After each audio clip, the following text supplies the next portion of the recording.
How's everybody doing today?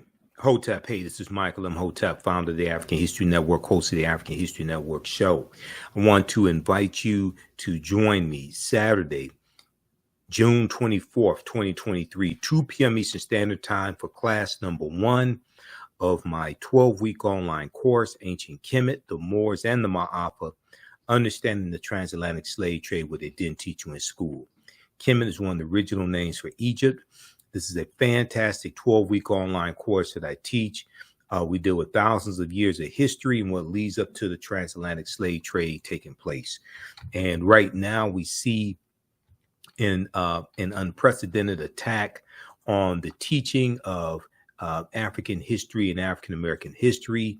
We see these fake anti-critical race theory laws that are being passed in state legislatures that Republicans dominate, especially in former Confederate states. We see the attack on the advanced placement African American Studies course in Florida.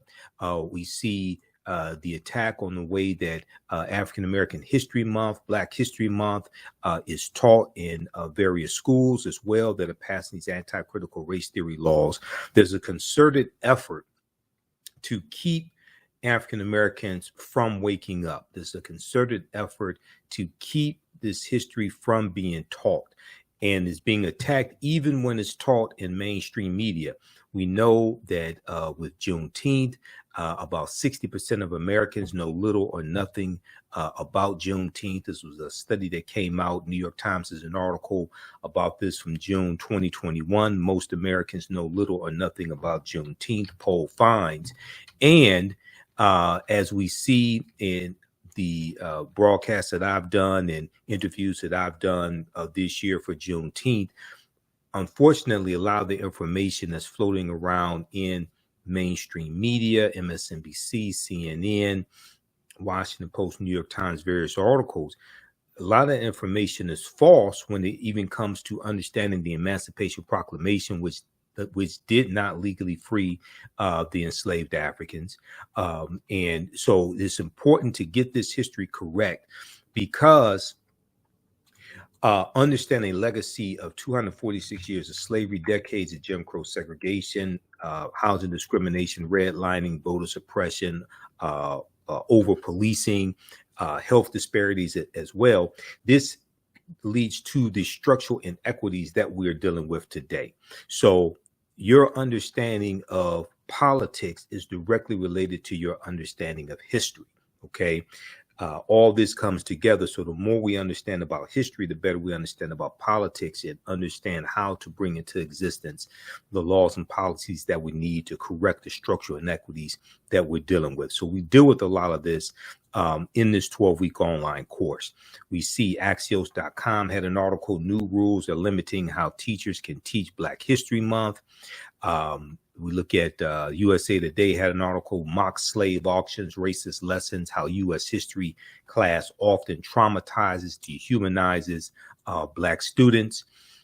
Republican state lawmakers want to punish schools that teach the 1619 Project, etc. And most recently, if we look at what's coming out of Florida, we look at this article here from news1.com. We see most recently, June 17th, 2023, right around that time, we see Governor Ron DeSantis, just in time for Juneteenth, he slashed funding for Black history programs in Florida, and he also vetoed a $5 million in funding that was secured for anti-gun violence groups by state Democrats. This is from news1.com, June 17th, 2023. But also, so there was $160,000 in funding that he cut from the budget, Governor Ron DeSantis, for a Black History Month celebration in Orlando, Florida, called the 1619 Fest. And this has nothing to do with the 1619 Project when you actually read the article.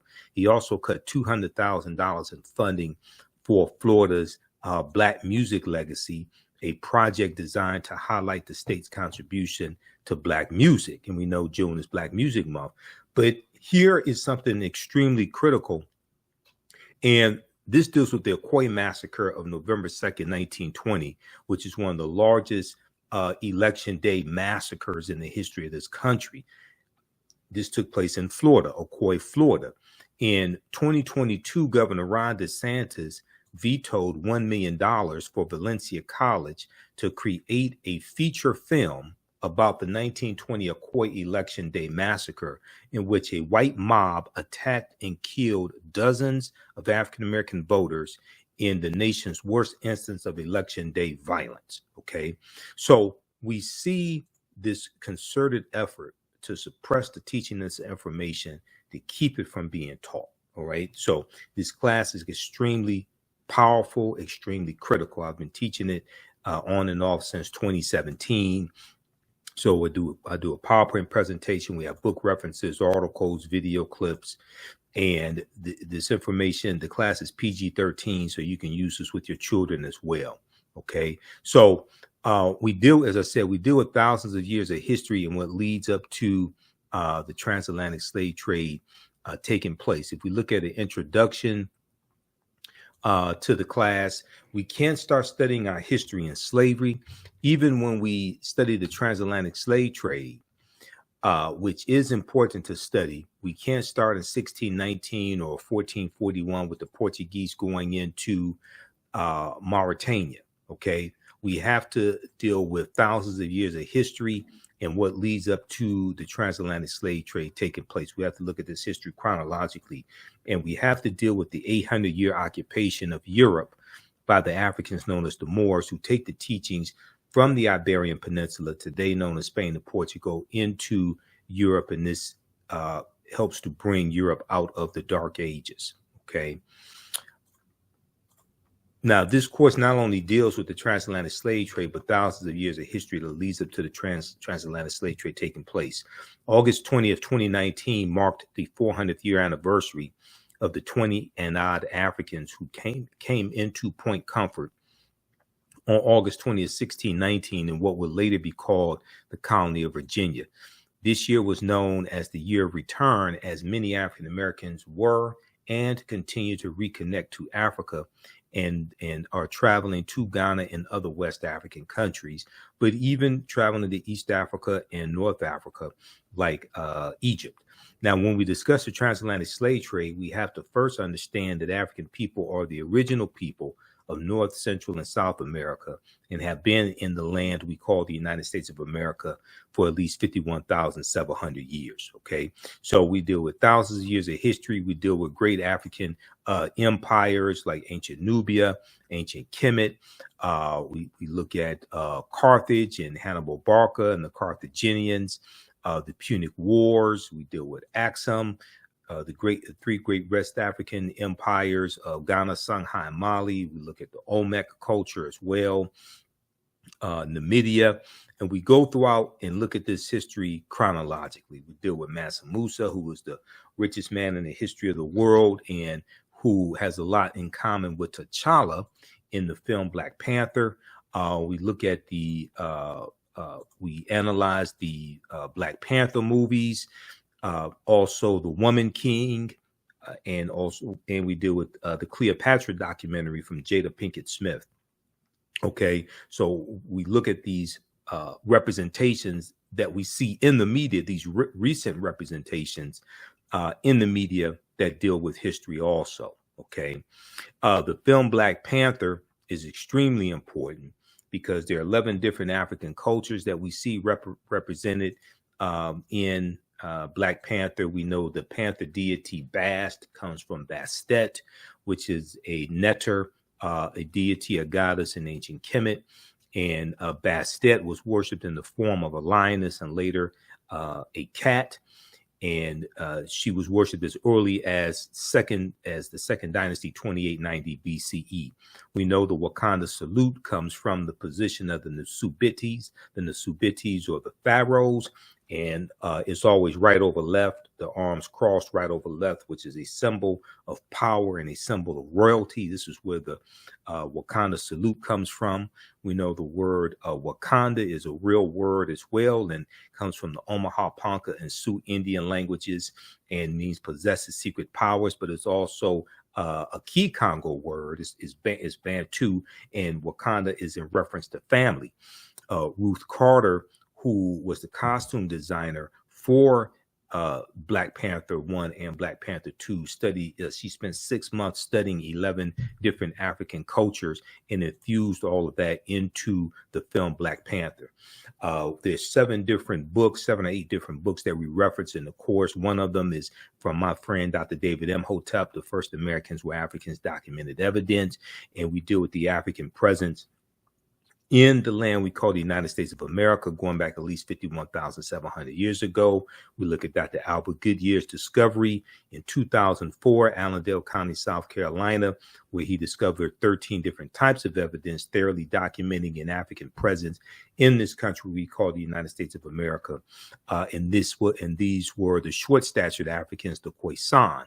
He found artifacts, architecture, campsites, carvings, Egyptian writings, footprints in lava, genetic M174D haploid groups dealing with DNA and genetics, linguistics, paintings, skulls, skeletons, structures, and tools. He found 13 different types of evidence thoroughly documenting an African presence in this country. And you could read the article from ScienceDaily.com, New Evidence Puts Man in North America 50,000 Years Ago, from November 18th, 2004, that talks about his discovery. Here's a picture of Dr. Albert Goodyear. And the Khoisan have the oldest DNA on the planet. These are the short-statured Africans. They are the ancestors to the Ainu and the Twa. They go all around the world. And a genetic study from October 2012, published in Science magazine, found that the Khoisan in Southern Africa are the oldest ethnic group of modern humans, with their ancestral line originating about 100,000 years ago. The Khoisan, formerly called by the derogatory term Bushmen, are genetically unique, and no other currently known population has separated so early from our common modern human ancestor, according to the report. Here are a couple of Khoisan women here in this picture. Now, the Khoisan live in mainly southern Africa, in territory spanning Botswana, Namibia, Angola, Zambia, Zimbabwe, and South Africa. They are largely divided into 2 groups: hunters and gatherers, who are called the Sans people, S-A-N-S, and keepers of livestock, called the Khoi people. The Khoisan languages include the distinctive click sounds that are not found in the languages of their neighbors. AtlantaBlackStar.com had a good article, 5 ethnic groups that prove the first humans were Black. So we take you through our history. We look at numerous archaeological discoveries that keep pushing the timelines back. There was a big discovery that came out of Morocco in June of 2017. NBCnews.com has this article, "We're older than we thought. New find pushes human origin back 100,000 years ago." And this discovery, they found remains of modern man, Homo sapiens, that date back 300,000 to 350,000 years ago. And this was in Morocco, which is in North Africa. And this is over 100,000 years older than the oldest remains that they found that they had to date of Homo sapiens, which dated back 195,000 years ago and were found in Ethiopia. Okay, so we look at numerous archaeological discoveries. We study Egypt of the West and look at the symbolism coming out of ancient Kemet, ancient Egypt. We look at the Tekhen, which is a symbol of the resurrection of the African king Asar. Okay, A-U-S-A-R, Asar, who the Greeks called Osiris. And we see that the Tekhenu for plural, have been taken around the world. There were at least 1,200 Tekhenu in ancient Kemet. Today, there are less than 12. And ancient Egyptians called obelisks Tekhenu, and they were also used to tell time in the past. Their pinnacles were basically covered in gold to reflect the sunlight. Historians say the obelisks represented immortality and eternity, and their long structure helped connect the heavens and the earth. Currently, Cleopatra's Needle is the name given to 3 ancient Egyptian obelisks, one in New York City, one in London, England, and one in Paris, France. However, they do not all come from one Egyptian site. The obelisks in New York and London are carved out of red granite from the quarries of Aswan, a major source of stone antiquities. Okay, the 2 obelisks were commissioned by Nasubiti or Pharaoh Thutmose III for the Temple of the Sun in Heliopolis near modern-day Cairo, with each weighing about 224 tons and stands 68 feet tall.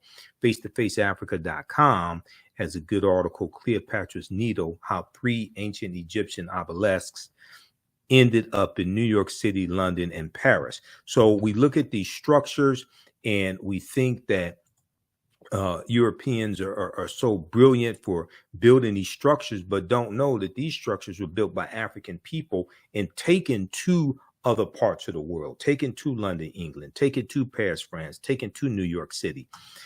In this class, we deal with how the layout of Washington, D.C. is also a copy of the layout of ancient Kemet, ancient Egypt. Okay, so Africa has given so much to the world, introduced civilization, introduced writing, introduced economies, the first economic system, introduced agriculture, the first political systems, etc. But the first Holy Trinity comes out of Africa as well, that of Asar, Osset, and Heru, who the Greeks called Osiris, Isis, and Horus. And we know that there were approximately 1,200 Tekhen built in ancient Kemet, but only about a dozen are found, or less than 12 are found in Egypt today. Many of the Tekhen removed from Egypt are now in Istanbul, Turkey, London, England, Paris, France, Berlin, Germany, New York, Rome, Italy, Vatican City, and elsewhere throughout the world. The Tekhen are now called obelisks by their new owners, and few know their origin or that they symbolize the resurrection of the African king Asar. If you read page 17 of Egypt on the Potomac by Tony Browder, Browder breaks this down. I just interviewed Tony Browder in April 2023. We dealt with why Nile Valley civilization history is so important. He's a friend of mine. This is one of the books we use in the class, as well as his other book, his most well-known book, Nile Valley Contributions to Civilization. And we have that one. I have that one here. So we show you excerpts of the books on the screen. So you don't have to buy any of these books. You can if you want to, but we show you excerpts of the book usually in the class. And this is a very visual class as well. I do a PowerPoint presentation. These are some actual slides from the class. I put together the whole curriculum for this. I'm a historian. I've been studying 31 years. You see me on Roland Martin Unfiltered. You see me on Faraji Muhammad Show, The Culture. You see me on the Tammy Mack Show, Reva Martin in real time. And you watch the African History Network show. So, you know, I've been doing this a long time. Okay. The word Mason is derived from the Latin words mass and sun. Mass and sun. Mason means child of light and expresses the desire to pursue light, which is a metaphor for the sun, which symbolizes knowledge. The term child of light or sons and daughters of light was first used to identify students who had completed 42 years of study in the temples of ancient Kemet, ancient Egypt. Many Masonic temples were modeled after the temples of Kemet, places where light or knowledge was imparted in a series of steps or degrees. So if you read pages 18 and 32 of Egypt on the Potomac, Browder deals with this type of information. So the concept of going to an institution of higher learning and getting your credentials in a series of steps or degrees, associate's degree, master's degree, bachelor's degree, PhD, that comes out of ancient Kemet. That comes out of the Grand Lodges, where we taught this information and the initiates studied for 42 years. Okay, so we have, let's see. All right, so we deal with things like why is Christmas celebrated on December 25th? There's so much information that we deal with in the class. We deal with the origins of Santa Claus coming from Sinterklaas, which is Dutch, and the Dutch introduced this this religious figure of Santa Claus, Sinterklaas. Sinterklaas is Dutch for Saint Nicholas, and Santa Claus means Saint Nicholas. And Sinterklaas had a sidekick named Black Pete Joie de Piet, who was a Moor. So this also deals with the presence of the African Moors in Europe, in Holland, and in the mythology they talk about how Black Pete comes from Spain. Okay, and Sinterklaas comes into the Netherlands in early November on the steamboat coming from Spain, and we know Spain is where the Iberian Peninsula, where the Moors go into Europe in 711 A.D. So we deal with who are the Moors, origin of the word Moor as well. We deal with some of the history of the Moors and what they introduced into Europe, and the Moors bringing Europe out of the Dark Ages, and how this is going to be to our detriment as well. And this leads to the transatlantic slave trade. So we talk about Jada Pinkett Smith's documentary, African Queens. She had one segment dealing with Queen Nzinga or Njinga. She had another one dealing with Cleopatra VII. So we talk about that as well. And we have to deal with Christopher Columbus because when we look at where Columbus went on his 4 voyages, these areas have never recovered from from being conquered by Spain, and Columbus is crucial to the expansion of the transatlantic slave trade and helping lay the foundation for slavery, racism, capitalism, and the exploitation of indigenous people. And when we look at where Columbus went on his 4 voyages, he never comes to the land that we call the United States of America. The closest he comes here is Cuba, which is 90 miles away. Okay, so this is a very comprehensive class. We do the sessions live. All the sessions are archived and recorded. You can go back and watch it anytime.